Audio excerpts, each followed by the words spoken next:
Hello, my name is Helen Meza, and I am here to present my informative health topic, hysterectomies.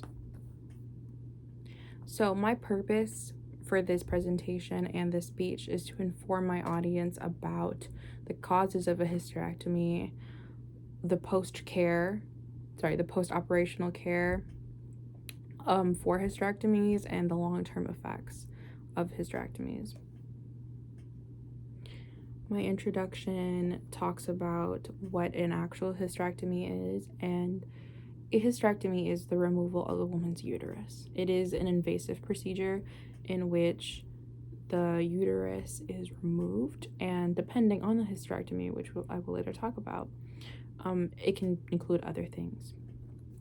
So, in some cases, it is a medical necessity when a woman might be experiencing cancer, endometriosis, or uterine prolapse, and it is important to take it seriously.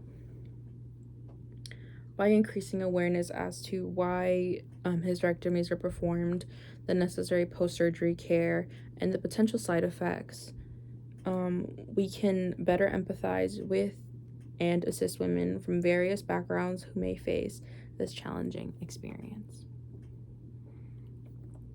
So, this is the before and after of a hysterectomy that is induced by endometriosis.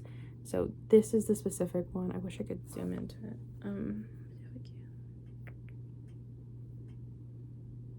Oh, no.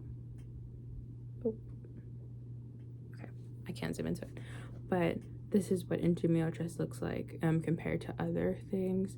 And this is what it would look like after a hysterectomy.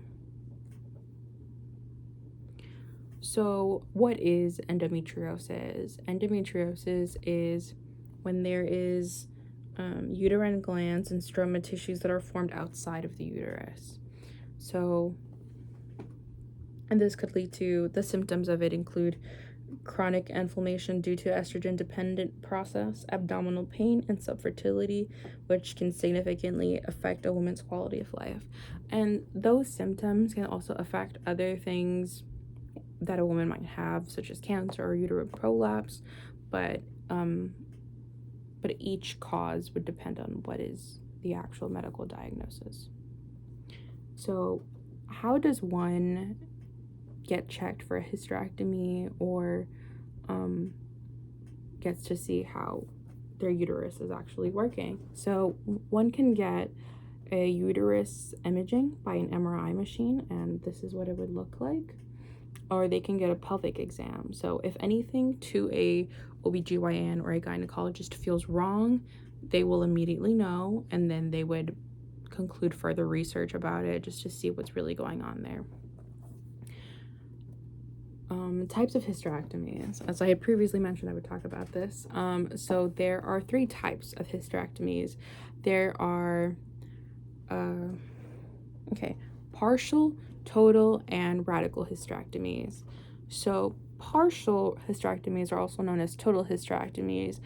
They are when part of the uterus is removed. Nothing else is touched. And a total hysterectomy is the total removal of a uterus. And a radical hysterectomy is when pretty much anything around that area is removed, and that would include the uterus. So the cervix, the fallopian tubes, the ovaries, all of that would be removed. Healing from a hysterectomy is important and crucial. So what is suggested after someone gets dispatched from the hospital?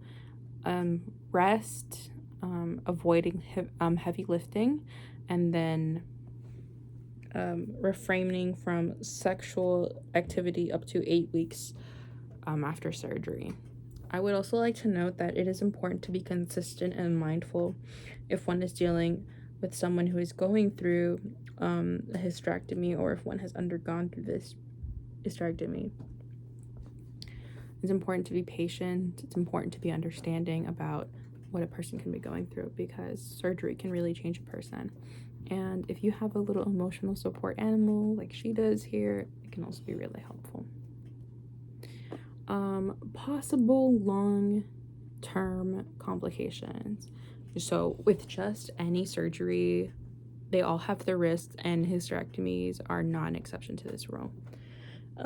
Sometimes even when a person follows all the instructions, all the care, they can still experience things such as internal bleeding, nerve injury, urinary incontinence, pelvic organ prolapse, or changes in just sexual function.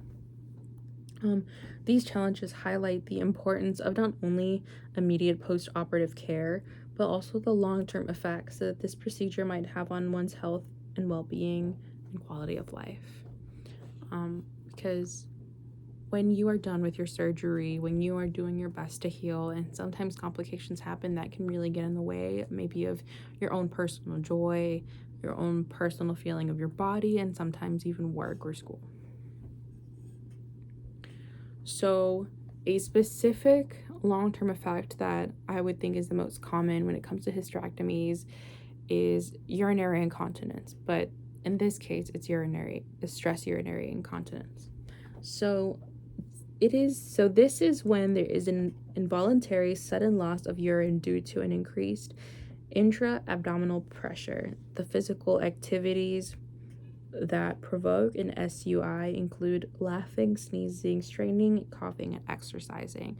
So when a person is done after their surgery, I would think that this is something that could happen to them, whether they're laughing or they're sneezing or anything. Just a little bit of urine releases from their body, and it can just be a really uncomfortable thing, and so it's uncontrollable. So what can you really do? I believe that it is also really important to spread awareness and education, because there are many, many things that women aren't taught about or told to be suppressed about. And I believe a hysterectomy could be one of those things, because major surgeries like this have impacted women for years, and they are not easy to manage. And by being educated and with empathizing with women about these potential outcomes, we can give them reassurance and help them better understand and manage their post-hysterectomy surgeries or effects. In summary, a hysterectomy is a significant, invasive surgical procedure with long-lasting effects on a woman's physical and emotional well-being. It is often necessary to treat conditions such as cancer, endometriosis, uterine prolapse, and the decision to undergo the surgery can be challenging and life-changing. By increasing awareness and understanding of hysterectomies, providing empathic care both during the recovery process and in the long term, we can help women navigate the physical and emotional challenges often associated with hysterectomies. And this is my reference page.